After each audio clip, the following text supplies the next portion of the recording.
Assalamualaikum warahmatullahi wabarakatuh. Selamat pagi, salam sejahtera untuk kita semua, Bapak Ibu yang terkasih dan terhormat. Nama saya Leni Yovita, saya mengajar di Fakultas Ekonomi dan Bisnis Universitas Dian Nuswantoro pada program studi manajemen. Kali ini saya akan menjelaskan rencana pembelajaran semester mata kuliah manajemen keuangan. Manajemen keuangan diambil oleh mahasiswa pada semester ganjil, yaitu semester 3, dengan bobot SKS 3. Manajemen keuangan, RPS-nya dikembangkan oleh Dr. Heri Subagio, juga sebagai koordinator RMK, dan beliau juga menjabat sebagai ketua program studi pada era 2018. Adapun capaian pada mata kuliah manajemen keuangan adalah untuk yang pertama, mahasiswa mampu memahami dan mampu menjelaskan tentang konsep dasar, tugas, dan fungsi, serta tujuan manajemen keuangan. Kemudian, mahasiswa mampu memahami dan menganalisis kinerja keuangan dengan berbagai ukuran kinerja finansial. Ketiga, mampu memahami dan menjelaskan konsep dan menghitung kebutuhan modal kerja. 4. Mahasiswa mampu memahami konsep kas dan surat berharga. 5. Mahasiswa mampu memahami dan menjelaskan kebijakan piutang. 6. Mahasiswa mampu memahami dan menjelaskan konsep dasar persediaan. 7. Mahasiswa mampu memahami konsep tentang nilai waktu dari uang. Kemudian mahasiswa mampu memahami dan mengambil keputusan dalam penganggaran modal. Maka dari deskripsi singkat mata kuliah manajemen keuangan, dilihat dari pencapaiannya adalah mata kuliah ini mempelajari prinsip-prinsip pengelolaan dan pengambilan keputusan di bidang keuangan jangka pendek dan pengambilan keputusan pada aktiva tetap. Oleh karena itu, mata kuliah manajemen keuangan ini memuat materi pembelajaran atau pokok bahasan sebagai berikut. Untuk yang pertama, konsep dasar manajemen keuangan yang meliputi ruang lingkup, tugas, fungsi, dan tujuan manajemen keuangan. Kedua, analisis kinerja keuangan dengan menggunakan analisis rasio, likuiditas, solvabilitas, aktivitas, profitabilitas, analisis pasar, EVA, dan MVA. Kemudian yang ketiga, manajemen modal kerja atau working capital meliputi konsep, jenis modal kerja, dan menghitung kebutuhan modal kerja. Yang keempat, manajemen kas dan surat berharga. Kita berbicara tentang perputaran kas atau cash cycle, faktor-faktor yang mempengaruhi kebutuhan kas, menghitung kebutuhan kas, kemudian manajemen surat berharga dan budget kas atau cash budget. Untuk yang topik kelima adalah manajemen piutang. Di dalamnya berisi tentang kebijakan piutang, syarat kredit itu 5C, dan kebijakan pengumpulan piutang. Yang keenam, ada manajemen persediaan atau inventory yang meliputi kebijakan persediaan, menghitung kebutuhan persediaan optimal, dan pengendalian piutang. Yang ketujuh adalah nilai waktu dari uang atau time value of money. Dalam mata kuliah pada bab nilai waktu dari uang berbicara future value, kemudian present value, future value of annuity, dan present value of annuity. Dan yang terakhir, yang ke-8 adalah penganggaran modal atau capital budgeting, berbicara tentang konsep penganggaran modal, aliran kas, investasi atau cash flow, dan kriteria investasi. Untuk pembagian termin materi pembelajarannya, untuk bab 1 sampai dengan bab 5 diajarkan atau diberikan pada saat sebelum ujian tengah semester, sedangkan bab 6, 7, dan 8 sebagai materi ujian akhir semester. Untuk referensi yang digunakan adalah dari Eugene Brigham, Kemudian ada Michael Edhart, Financial Management Theory and Practice, edisi ke-13 ya, tahun 2013, dan tentunya sekarang juga ada keluar edisi yang terbaru. Kemudian dari Pak Mamdu Hanafi tentang manajemen keuangan dari BPFE tahun 2015. Adapun referensi pendukung adalah dasar-dasar manajemen keuangan dari Eugene Brigham dan Michael Edhart dari Salemba 4 2015. Tapi juga apabila ada mahasiswa yang menggunakan referensi lain juga kami perkenankan, misalnya fundamental untuk manajemen keuangan dari Van Horn, kemudian ada dasar-dasar pembelanjaan dari Bapak Bambang Rianto, BPFE Yogyakarta, juga kami perkenankan. Kami tidak membatasi mahasiswa untuk bisa belajar dari sumber belajar, akan tetapi yang jelas sumber belajar harus terpercaya. Untuk mata kuliah manajemen keuangan ini kami tim teaching, yaitu Dr. Heri Subagio, Ibu Dian Prawitasari, Ibu Bara Sarita, dan saya, Leni Yovita. Untuk pembelajaran pada manajemen keuangan juga disertai dengan tugas. Tugas yang menjadi tugas pungkasan atau tugas besar dari mahasiswa tersebut adalah studi kasus, yaitu untuk menganalisis kinerja keuangan dan pengambilan keputusan investasi jangka panjang.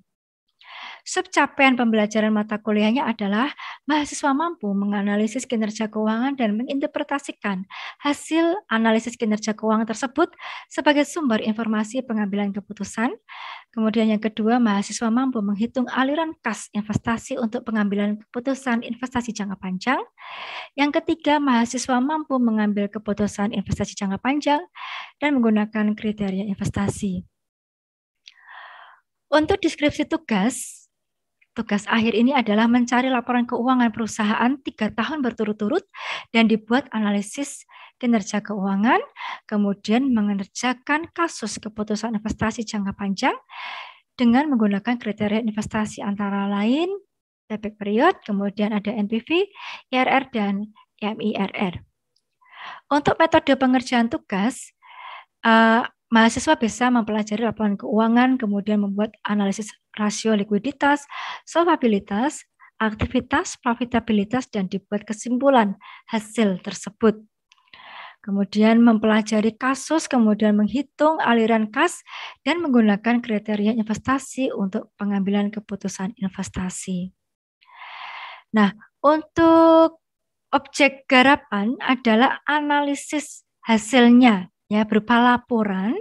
Bentuk laporannya adalah laporan yang diketik dengan sistematika yang bebas, laporan disertai dengan perhitungan secara lengkap dan interpretasi serta kumpulan.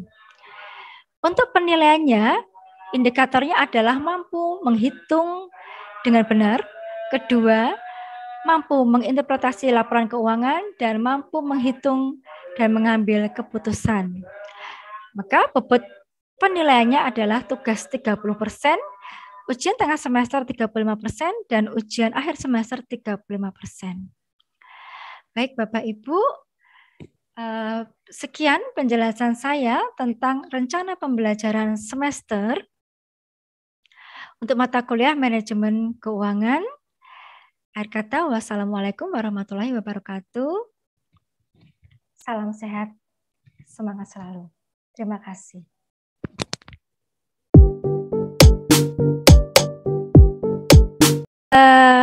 Kita hari ini topiknya manajemen piutang ya, manajemen piutang. Sebelumnya saya mau brainstorming dulu. Adik-adik, piutang itu apa sih? Piutang, ada yang tahu? Apa bedanya dengan hutang? Nah, piutang dan hutang. Ada yang masih ingat?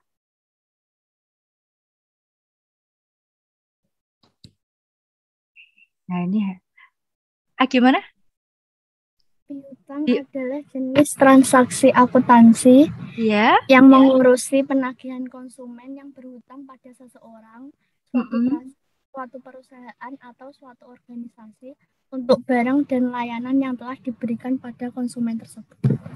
Baik, terima kasih Mbak Rizky Kamilan. Jadi kalau misalnya nih saya punya piutang kepada Mbak Rizky ya, itu saya mempunyai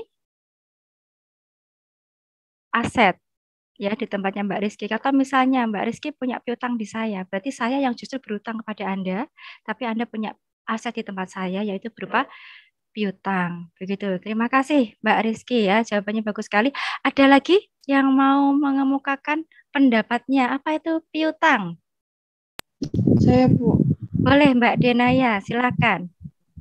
Piutang itu hak milik dari suatu perusahaan yang belum dibayarkan oleh pihak lain. Sedangkan hutang itu hak milik pihak atau orang lain. Baik, sama-sama seperti Mbak Rizky tadi ya, Mbak Denaya ya, ada hak milik ya, kepemilikan yang akan dimiliki oleh orang lain. Ya, jadi kalau misalnya piutang itu kita mempunyai harta di tempat orang lain atas transaksi di masa yang lalu ya. Jadi secara operasionalnya adalah seperti itu. Terima kasih Mbak Rizky, Mbak Denaya, semuanya betul ya. Nah, kita akan memulai untuk slide pertama. Saya akan share screen dulu. Apakah sudah bisa terlihat adik-adik? Sudah, Bu. Sudah ya. Baik, terima kasih.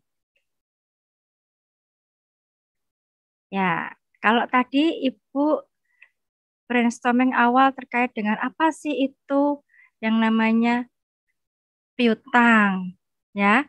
Nah, sekarang ada kata tambahan manajemen piutang, ya, atau pengelolaan piutang. Nah, pada sesi manajemen piutang ini, tujuan pembelajarannya adalah memahami dan mampu mengelola piutang. Jadi mahasiswa mampu memahami dan mampu mengelola piutang. Kemudian mahasiswa mampu menganalisis 5C. 5C nanti adalah syarat kredit ketika kita akan memberikan piutang. Terus kemudian memahami dan mampu menetapkan kebijakan piutang. Nah, adik-adik tentunya mata kuliah ini tidak hanya sebagai teori. Kalau misalnya Anda mempunyai bisnis, Anda bisa terapkan ini ya. Karena yang namanya teori juga dibangun atas hal-hal yang nyata, hal-hal yang empiris ya. Oke, dan semoga dari tujuan pembelajaran ini akan tercapai.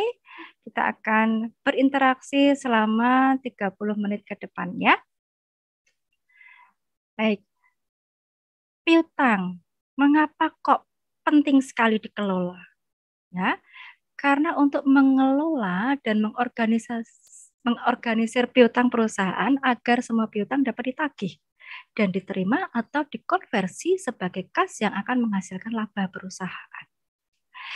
Jadi kalau misalnya piutang tadi tidak dikelola dengan baik, maka akan sulit ditagih, Dik. Ya, sulit ditagih karena kadang itu piutang ini ada yang buruk, artinya piutang tak terbayarkan atau dibayarkan melebihi jatuh tempo. Kalau melebihi jatuh tempo ini kan yang sudah tidak dibenarkan ya. Jadinya kita mesti hati-hati juga ketika kita mengadakan penjualan secara kredit. Ya, karena piutang timbul itu karena adanya penjualan secara kredit. Oleh karena itu kita harus kelola dengan baik. Nah, faktor-faktor yang mempengaruhi besarnya investasi dalam piutang tadi ya, volume penjualan kredit.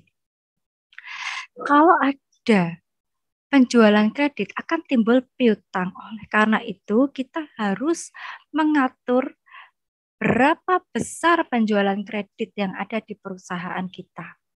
Kalau misalnya itu penjualannya kredit semua, otomatis kas kita nanti jadinya kecil. Nah, kas kalau kecil maka perusahaan jadi tidak liquid. Oleh karena itu, kita harus mengatur berapa porsi penjualan kredit kita, berapa porsi piutang kita. Gitu. Kalau misalnya penjualan itu cash semua, itu juga tidak baik ya. Karena yang namanya kas, kalau adik-adik sudah belajar ya di materi sebelum UTS bahwa yang namanya kas ini sangat liquid sekali ya nak ya, mudah untuk dipindah tangankan. Oleh karena itu juga harus dikelola. Apa jadinya kalau misalnya perusahaan itu mempunyai kas terlalu besar atau tidak dikendalikan dengan adanya penjualan kredit ya. Kemudian ada syarat pembayaran penjualan kredit. Kalau adik-adik masih ingat yang namanya syarat pembayaran itu misalnya 2N. 2/10 N/60 misalnya. Jadi akan mendapatkan diskon sebanyak 2% jika membayar sampai 10 hari dari tanggal transaksi. Dengan jangka waktu pembayaran itu maksimal 60 hari. Itu contoh syarat pembayaran penjualan kredit ya. Terus kemudian ada ketentuan tentang pembatasan kredit. Ya, kita ini juga mempengaruhi besar investasi di dalam piutang, kemudian kebijaksanaan pengumpulan piutang, kapan piutang itu bisa terkumpul, juga ditentukan dari lamanya syarat pembayaran penjualan kredit. Ya. Kemudian ada kebiasaan membayar dari pelanggan. Ya, kebiasaan membayar dari pelanggan kita tuh harus juga, kalau bahasa Jawanya tuh niteni deh. Atau kita tuh juga harus tahu ya pelanggan-pelanggan mana yang memang dia mempunyai kebiasaan cara bayarnya itu, apakah dia selalu memanfaatkan periode diskon, ataukah yang sering terlambat ya, jatuh temponya sudah ada akan tetapi terlambat, ataukah memang dia pelanggan yang tertib ya. Nah, itu kita juga harus memetakan. Nah, oleh karena itu kita mempunyai standar penilaian risiko kredit yaitu 5C. 5C adalah character, capacity, capital, collateral, dan conditions. Jadi kalau karakter, kita wajib mengetahui karakter pemohon kredit yang jujur dan sanggup memenuhi kewajiban-kewajibannya. Ya, kita juga harus hati-hati ya di C yang pertama ini, karena di zaman sekarang dan teknologi informasi ini makin canggih, maka banyak sekali pemohon-pemohon kredit ini yang menggunakan teknologi ini secara tidak bijak. Ya, bahkan ada merubah-rubah data, akan tetapi tidak sesuai dengan KTP ya. Oleh karena itu karakter ini harus dipelajari dan diseleksi dengan baik. Kemudian ada capacity. Capacity itu adalah kemampuan pelangganan secara kapasitas aset dan track record bisnis yang berkelanjutan. Jadi dilihat kapasitas bisnis pemohon kredit. Apakah bisnisnya itu mempunyai peluang, mempunyai potensi yang berkelanjutan, ataukah bisnisnya ini akan macet. Kemudian asetnya itu berapa jumlahnya. Kemudian ada capital. Capital ini kita bicara modal, posisi finansial perusahaan yang diindikatori dengan analisis rasio keuangan perusahaan. Tentunya adik-adik sudah pelajari ini semua ya pada saat di bab pertama ya, di perkuliahan pertama adik-adik sudah belajar analisis rasio keuangan perusahaan. Jadi mencerminkan ya, ada indikator-indikator tertentu yang menjadi cerminan posisi keuangan perusahaan. Apakah perusahaan tersebut mempunyai kondisi keuangan yang sehat ataukah tidak.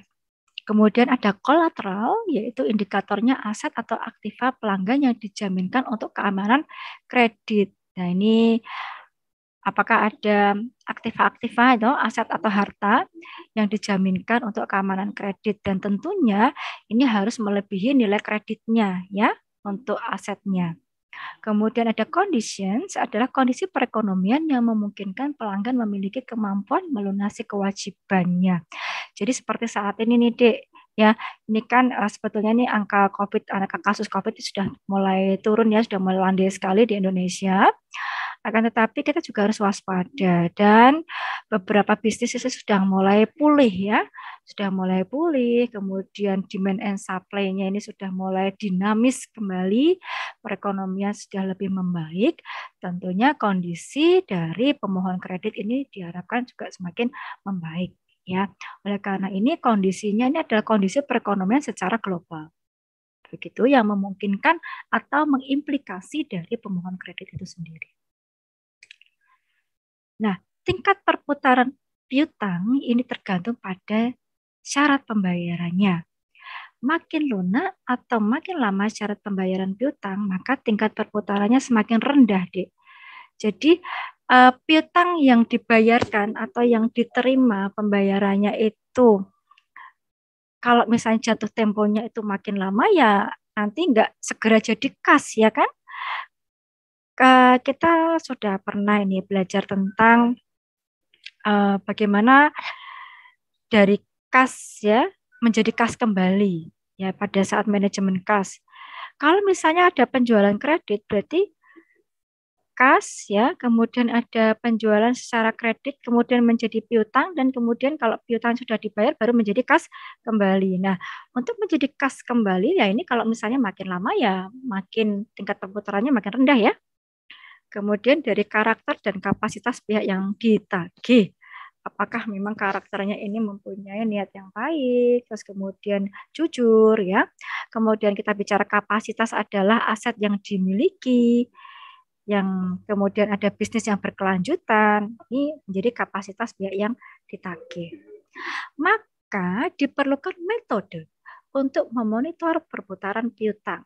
Yaitu yang pertama ada kita kenal DSO ya, Day Sales Outstanding atau Average Collection Period atau rata-rata pengumpulan piutang.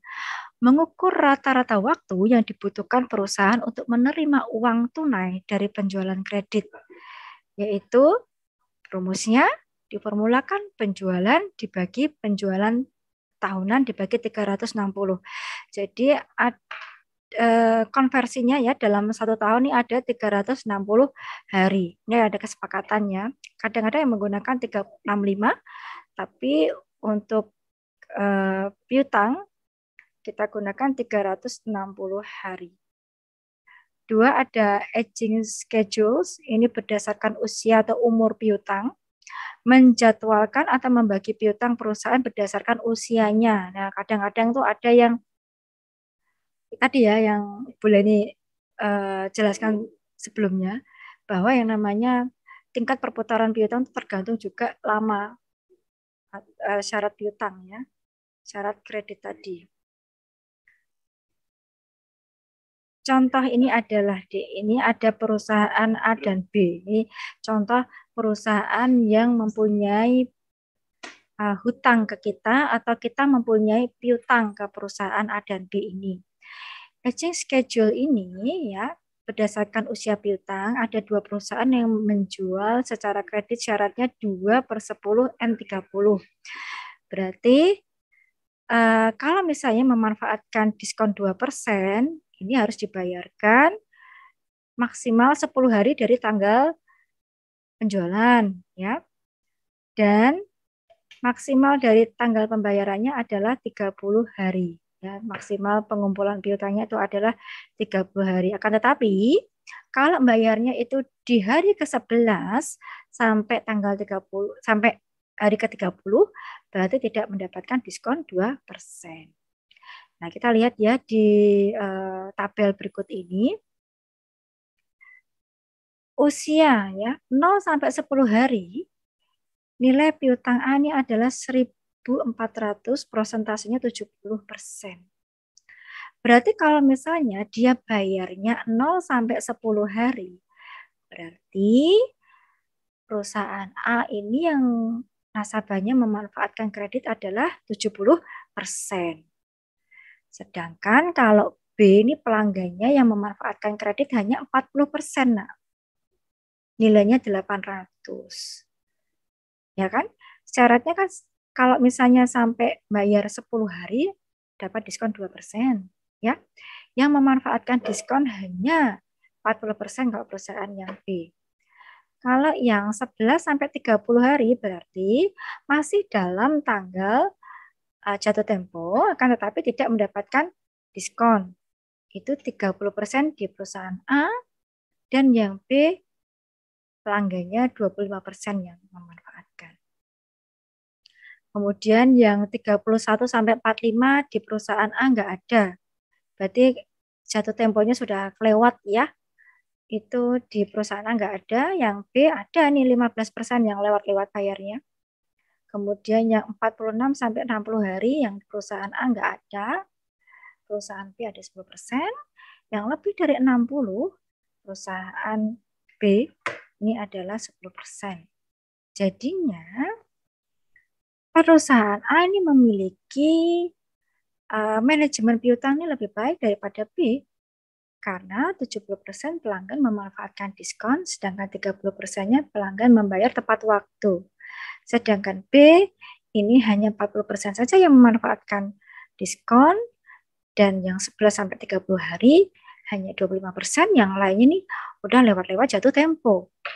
Maka banyak piutang yang memang molor ya, tidak sesuai dengan waktunya. Oke, oleh karena itu perusahaan A ini jauh lebih baik dari sisi pengelolaan piutang. Nah, dari penjelasan Bu Leni, sebelum kita memasuki pelatihan soal, apakah ada yang ditanyakan, Dek?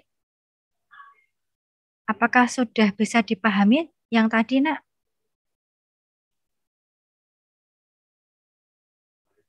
Halo? Sudah, Bu. Sudah, Mbak Denaya. Baik, terima kasih. Teman-teman yang lain sudah bisa dipahami penjelasan Bu Leni? Sudah, Bu. Sudah, Ibu. Sudah, terima kasih. Tak ngomong. Sudah, Bu. Iya, terima kasih Mas Rizky, Mbak Lela, dan teman-teman. Semangat sekali ya, Nak ya. Sudah pada makan belum sih ya? Sudah. Sudah. Pantesan ya, semangat ya. Bagus. Baik, terima kasih adik-adik. Ini kita langsung ke contoh soal ya. Satu aja ya, contoh soal. Yaitu CV terangkanlah menjual 300.000 unit kursi pada tahun dengan harga 624.000 per unit. Semua penjualan dilakukan secara kredit dengan syarat kredit 4/10 N30. Andaikan 50% dari pembeli memanfaatkan diskon membayar pada hari ke-10, sedangkan sisanya membayar pada hari ke-30, berapa piutang perusahaan? Kita diminta untuk menghitung total piutang perusahaan. Nah, sebelumnya Bu Leni mau tanya, Dek, yang dimaksud syarat 4/10 N/30 itu gimana, Dek? Ada yang bisa menjelaskan? Syarat kredit perdagangan 4/10 N30?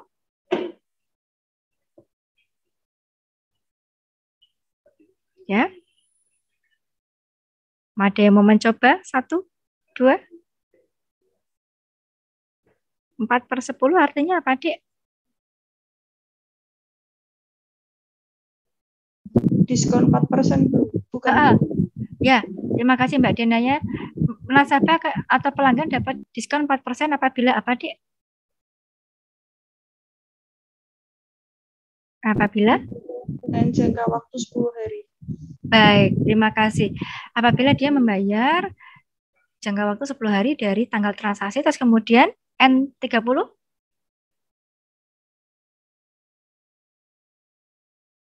Jangka waktu pembayarannya 30 hari. Jangka waktu 30 hari. Terima kasih Mbak Denaya. Oleh karena itu kalau hari ke-11 sampai dengan hari ke-30 dapat diskon 4% apa tidak? Iya, Bu. Iya, Bu. Jangka waktu ke-11 sampai ke-30 dapat diskon 4% apa enggak, Dek?